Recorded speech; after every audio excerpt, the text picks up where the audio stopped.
Hello, this is Robert Rickover at Body Learning, and today my guest is Ellen Strafford, who is an Alexander Technique teacher who lives and works in the Greenfield area of Pittsburgh, Pennsylvania.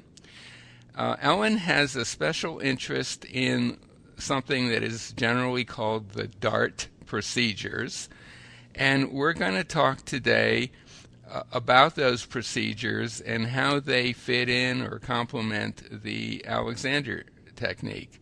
Ellen, welcome to the show.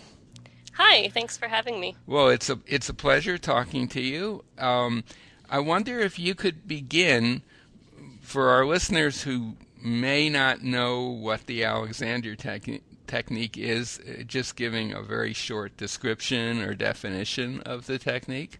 Sure. The Alexander technique is a skill that you learn, and it's a system of physical and postural re-education. So it focuses on making the student aware of their habits and then giving them the tools to change those habits for the better, to give an increased sense of lightness, ease, or efficiency of movement. Okay, and the DART procedures, the little I know about them is that they were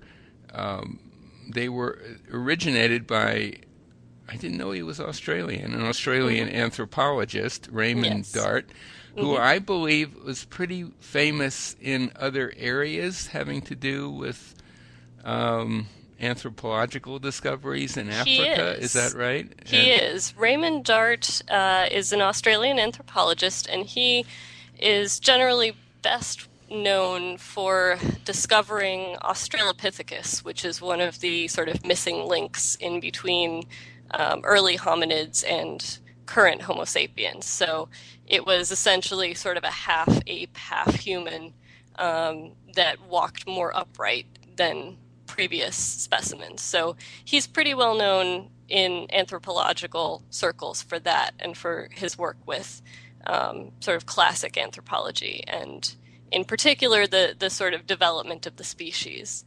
And that's where his developmental movement work comes in, and that's where the connection to the Alexander technique comes in.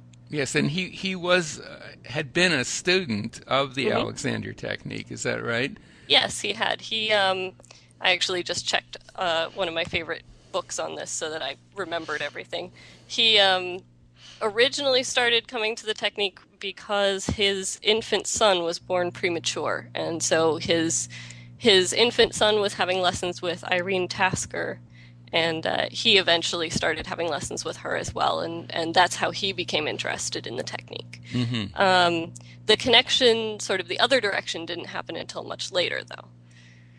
But just to get back to his original exposure to the technique, I believe he was living in South Africa at the time.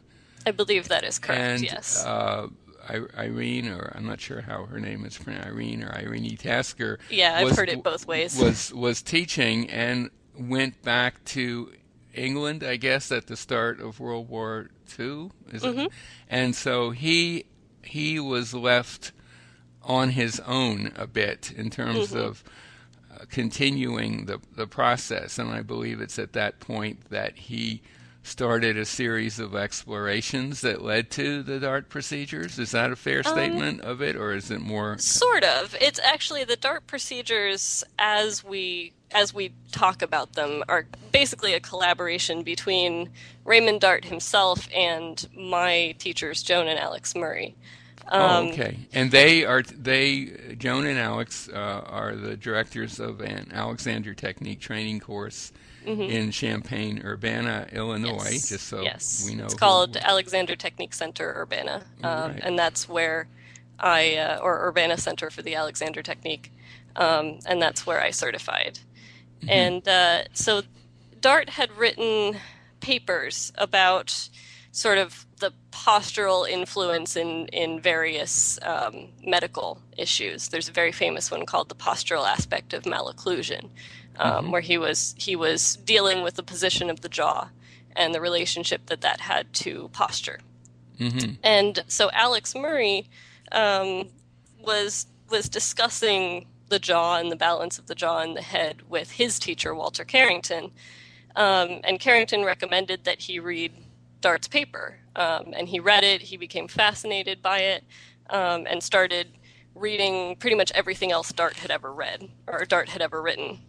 And he got very interested in the connection between the work that Dart was doing and the Alexander technique. And eventually, he and Joan went and met with Dart and collaborated with Dart a lot. And that's sort of where the Dart procedures as we know them came out of those sorts of experiments.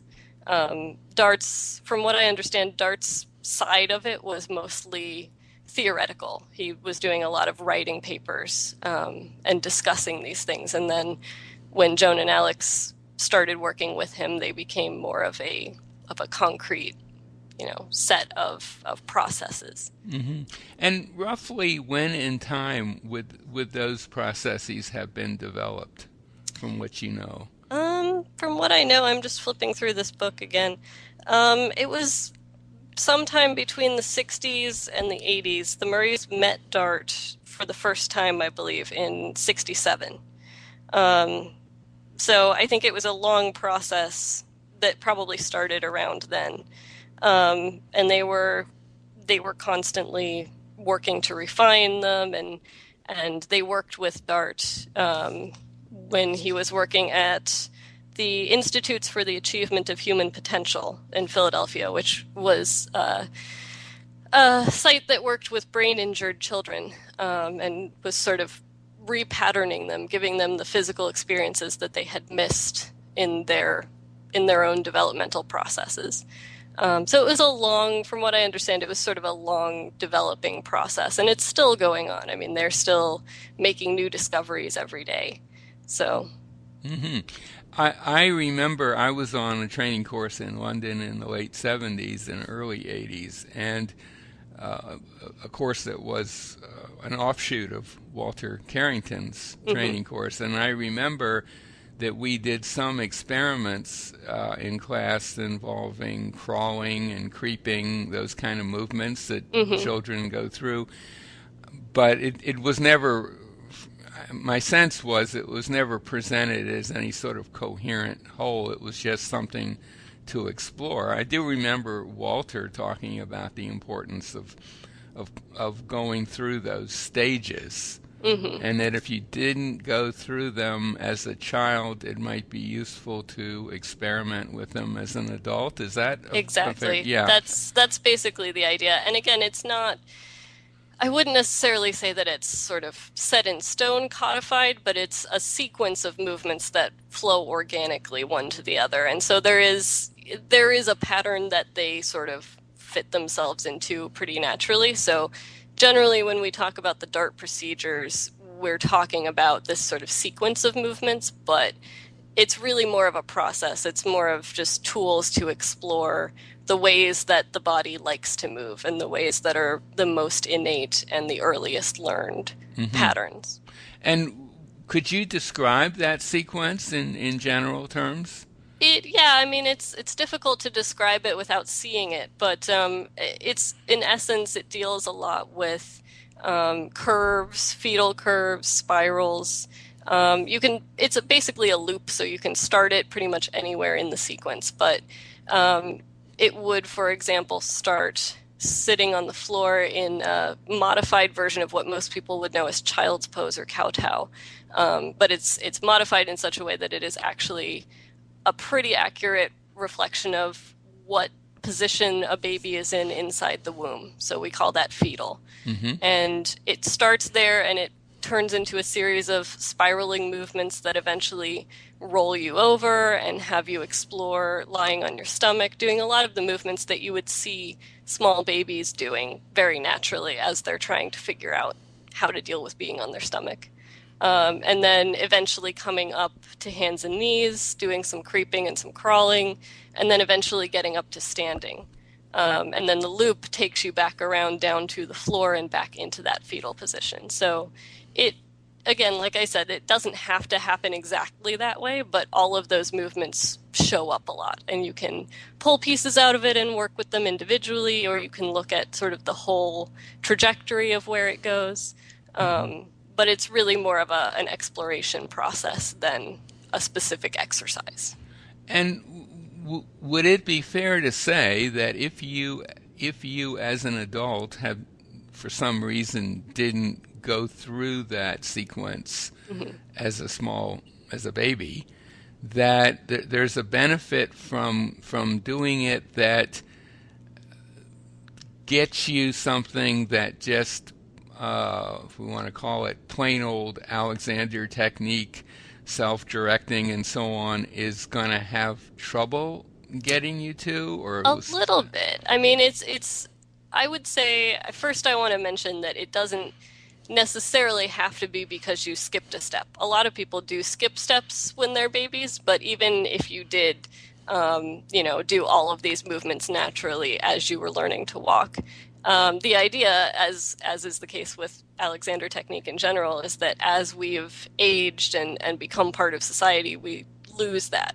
And we develop habits and we sort of place more things on top of it. So even somebody who, would have gone through all of this as a child can definitely get a benefit from exploring them as an adult. And the interesting thing I've found is that generally the first few times people do it, it's actually surprisingly uncomfortable.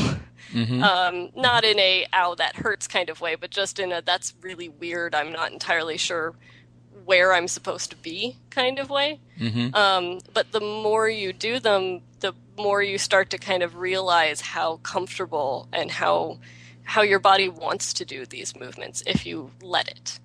And so that is definitely, I think, ties into the Alexander mindset of stripping away extra habits and getting back to the way that the body wants to move. But there is also the side of the DART procedures that the Murrays have started to incorporate into the Alexander work. So in the middle of a chair turn, you'll be exploring a lot of these same ideas. And that's really more what the connection between the two of them shows very powerfully in there.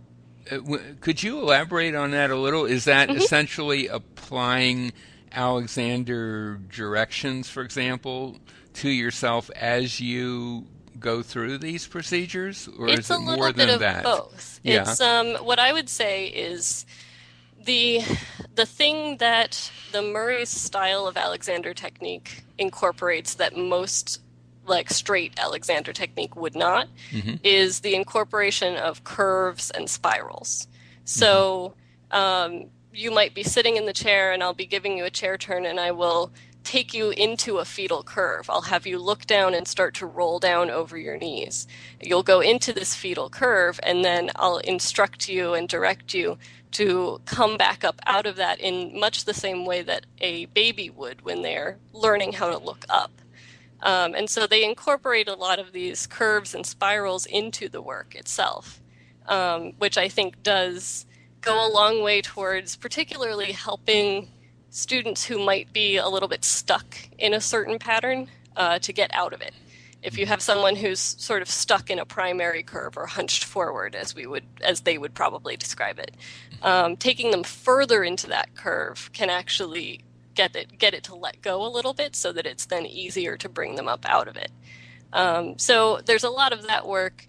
And then on the flip side of that, you can do the DART procedures with Alexander direction and with a teacher to sort of help you get through the movements. So they kind of approach it from both angles, but to my mind, it's the incorporation of curves and spirals into the work itself that is the most exciting. And that example you gave of how you might work with someone sitting in a chair, it sounds like you're taking part of the DART procedures as your focus at that moment. In other words, you don't have the student go through the complete sequence. Exactly. So And you're that's why I using a mentioned. section of them, as Hmm. it And were. that's why I mentioned originally at the beginning that it's not like an exercise that you have to go through the whole thing all at once. You can pull pieces of it out.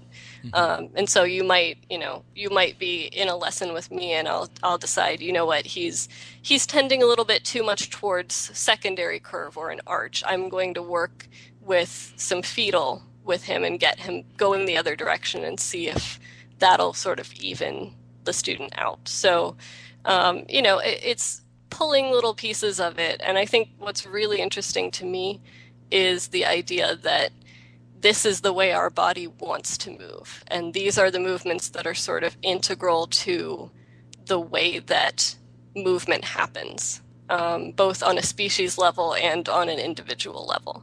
And I think that's really what it's brought to the technique for me is the idea that the technique is about finding the way that is the most efficient for your body to move. And the DART procedures say, well, here's some ideas. Here's some things that your body does when you're not even thinking about it.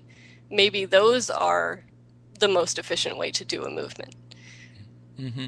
I do think, in general, from my experience, that Alexander technique teachers don't always give enough importance to spirally type movements. There's sometimes a tendency for Alexander directions to be seen as pretty linear, right? Exactly. And that actually is, I think, part of what caused this collaboration to start happening in the first place was Hmm.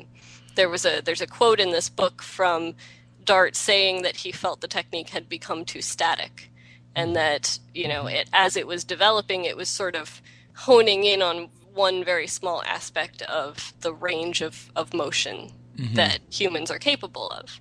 And I think as a dancer myself and as the student of Joan Murray, who is also a dancer, there is that sort of aspect of it of if you can only maintain your good use when you're sitting perfectly still in a chair, what good is it? You have to be able to maintain it through any motion that you might want to do. And one of Hmm. the really exciting things for a dancer is to take a very complicated dance move and say, all right, where are the curves? Where are the spirals? Where are these building blocks? And how do I enhance them? How do I focus on the spiral in this movement to carry me through it? So that's very exciting. And we can kind of, you know, extrapolate that to daily movements as well. The dance example is easier to see, I think, because it's bigger and more exaggerated.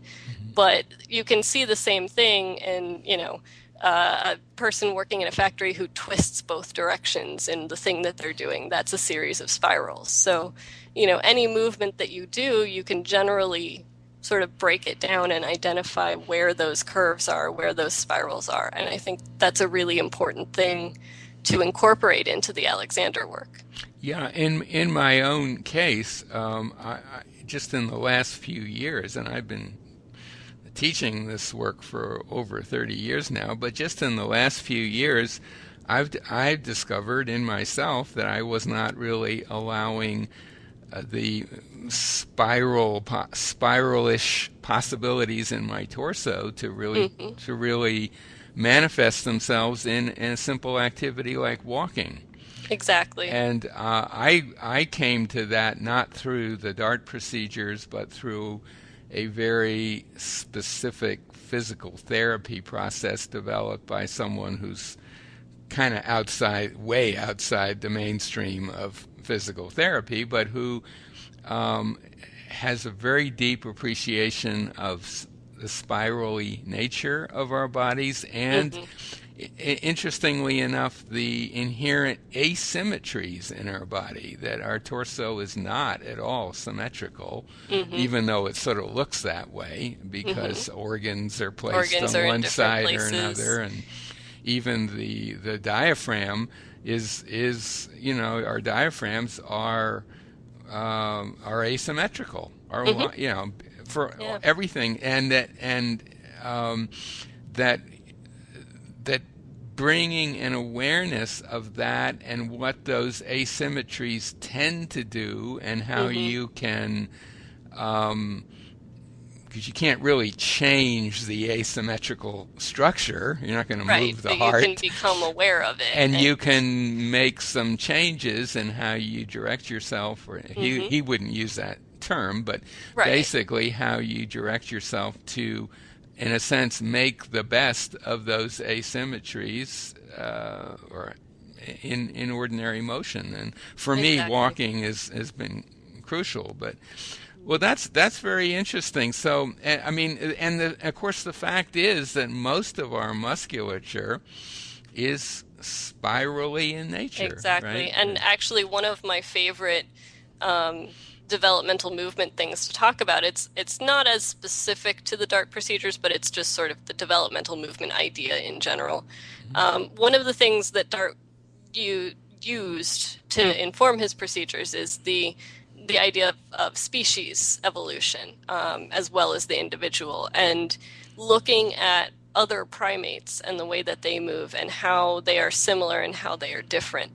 Hmm. And Hmm. one of my favorite aspects of that is looking at like a chimpanzee, for example. Swinging through the trees, they grasp the branches with their pinky finger first, and they rotate their palms outward to grasp. And that is actually, it's called brachiation, and that is actually a much stronger and more connected way to use your arm, because if you rotate your palm out that way, it immediately connects up all of the spirals all the way through to the shoulder blades and the spine. So even just having that sense of turn your palms outward as opposed to reaching with your thumb and forefinger, which is something we've developed, um, can be really useful in just the way that you interact with yourself and your environment. So I'm just kind of experimenting with that as you were talking. So really, you're saying take advantage of the spirally, if that's the right word, Hmm. nature of your arm and shoulder muscles, right? Exactly. And you'll Yeah. find Hmm. if you rotate the palm outward Hmm. that you can reach higher without getting the top of the shoulder involved. That, you know, Right. you see a lot of people who reach for something on a high shelf and their whole shoulder girdle goes up to come with them. And the idea is if you reach with the outside of the hand and with the palm facing outward, it rotates the scapula in such a way that it keeps the shoulder released while you're reaching up. So I do that a lot with students who complain of not being able to get their arms up over their head, because that's a really interesting use of this quality that we have, and this connection that we have back to, you know, the earlier hominids. And it we can still do it. We've just lost it. I think, you know, you can argue for days about why we might have lost it, but you know, the important thing is to take a look back. And you know, there's a quote that Alex loves to talk about from Dart, who said that you can only look forward as far as you can look back. Hmm. And so that's really what we're doing is we're looking back and seeing how far back can we go. Hmm. You know. Hmm. Oh, I had never made that connection. That's very interesting. Where is there anything else that you would specifically, excuse me, like to mention before we come to an end? Just one thing. I mean, I know I've been talking about this book that I'm flipping through, and I wanted to let the listeners know, because I feel like this book that I have is a really great introduction to the DART procedures Hmm. and gives a very clear sense of how they connect to everything else. And it comes with a DVD, so it has a lot of images and videos, and you can really see what's going on. It was written by one of my old dance teachers. It's called Dance and the Alexander Technique, Exploring the Missing Link. And it's by Rebecca Nettlefiel and Luc Vanier. Hmm. And I use it all the time, and not just for dancers, but for anyone who has started working with me on the idea of curves and spirals. So the title is Dance and the Alexander Technique, right? And the subtitle is Exploring the Missing Link. So I know that's available on Amazon, I'm and pretty sure it is, yes. it is because I've got a link to it somewhere on Hmm. my site. Yes, so that book then is not really just for dancers. No, I Hmm. mean, it's approached from a dance perspective. Hmm. And it does a very good job of dealing with both modern dance technique and ballet technique. But the things in it can certainly be applicable to everyone. And, as long as you sort of, if you're not a dancer, you kind of read through the parts that are geared for dancers and sort of see where they're going with it. But definitely the video, the DVD that goes with it is by far, I think, the most efficient way to understand what the DART procedures are. There are actually, all throughout the book, there are little symbols that say go to the DVD and we'll show you what we're talking about. So I actually, when I read through it the first time, ended up reading it with the DVD menu open in front of me so that, every 3 paragraphs you can click on a link and see a little 10-second video of what they've just explained. So it's a real great way to, these teachers, they teach a class about this in their college professor lives, and this book is about as close as you can get to that class without actually taking it. Right. They both teach dance at different universities, right? Yes, exactly. Okay. This was a fascinating conversation. My guest today has been Ellen Strafford, who's an Alexander Technique teacher in the Pittsburgh area. If anything that we've talked about intrigues you, the book that she mentioned, Dance and the Alexander Technique, is easily available on Amazon, or you can order it through your bookstore. And if you live in the Pittsburgh area and want to explore these ideas firsthand, we'll put a link to Ellen's website by the interview, and I'll also put a link to a site that will enable you to learn more about the Alexander Technique in general and locate a teacher in your area. Ellen, and I'd also just like to mention too, even if you don't live in the Pittsburgh area, I try very hard to maintain a blog on my website. So every Friday, I post my thoughts on a specific topic. So subscribe to Ellen's blog. Yeah, so we actually just finished Developmental Movement Month. So the going back, the past 5 or 6 blogs have all related somehow to this work. So there's a lot more information there. So it's possible to get a lot of information about the DART procedures and their connection with the Alexander Technique and practical ways to use them, right? Online, exactly. Or with the book or video and so on. Right? And of course, if you live in Pittsburgh and you're interested, give Ellen a call. Hey, Thank you so much for being on the show today. Oh, my pleasure. Thank you for offering.